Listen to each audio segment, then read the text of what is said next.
It's so nice to see you in person and all. Hi, Julie. It's nice to see you in person and all as well. Hi, guys. Welcome to No BS Talk. Where there will be no BS. Because we know BS. Mm-hmm. So I think we actually kind of almost started to be BS ourselves in the last one. Did we? Yeah, a little bit. We kind of like hopped on the whole like beat up social media bandwagon for just a second. We pulled it back because it's kind of ironic to beat up social media. Because this is social media. Yeah.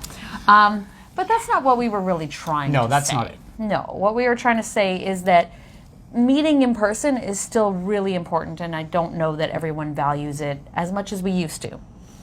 I think that's kind of what we were trying to get And to go at. back a little further in the conversation, because this is episode 3. Yes. Right? We started talking about unconditional love. Yes, we did. That's how we started this Which conversation. is how we landed here. Yeah. But the reason we landed here is because our communication systems Communication breakdown. are different now than they used to be. Mm-hmm. Yes. Yes. And so thank you. Thank you for tying us all back in, Brad. It's rare. Yeah.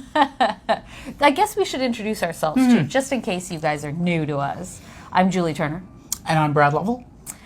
And so yes, our communication systems are absolutely different. And we kind of talked about unconditional love because I had a question, do I believe in it? Yada, yada. Go back 2 episodes ago and watch it if you want to know my opinion. And then we kind of went into the direction of relationships and how sometimes we don't receive what people are putting out. So that's when you're talking one-on-one, you're not receiving necessarily the message I'm giving you. How many of you have had an issue via text where you said something and somebody went, what? And they were insulted or hurt or whatever, and it's like, well, I was either joking, or that's not at all what I meant, or I love autocorrect. Right. It changed completely random words. Sometimes I just send them as they are. Okay, let me jump in here. Yes. Let me jump in here because how many times? As an entertainment guy, okay, an actor, musician, that kind of thing, that is called inflection. Right? Which is the ability to say something in a certain way verbally that It's called changes. inflection no matter if you're in the entertainment In my industry case, or not. in my case, it's called deflection because I'm not that great at it sometimes, right? But there's all kinds of things like that. But that's the natural, it's part of our natural communication, right? Yes. Like even if you look at studies, with babies that don't necessarily understand words, they understand inflections like upward noises and downward noises, and even animals, right? Like, and babies also understand the look on your face. right. So Like, it's all of those things tied together, yeah. and of course, it's pretty obvious that if you say something via a text, it can be misconstrued very Absolutely. easily. And I used to hate when they first came out. I hated emojis. I hated them. But you know what? They're pretty handy. They are very handy. It's like, There's I'm people smiling. falling off their chair right now. What did you rant on emojis in your past? I feel like I had friends that I actually stop using those. We use emojis. old school happy faces here. I use emojis in everything. Yeah. People actually think that the one that's like this was designed by me because I use it so much. They're like, did you design that emoji? Plus, one of my profile pictures looks like that. That's right. That's true. I never realized that. Anyway. I do use that a lot. Okay, back on track.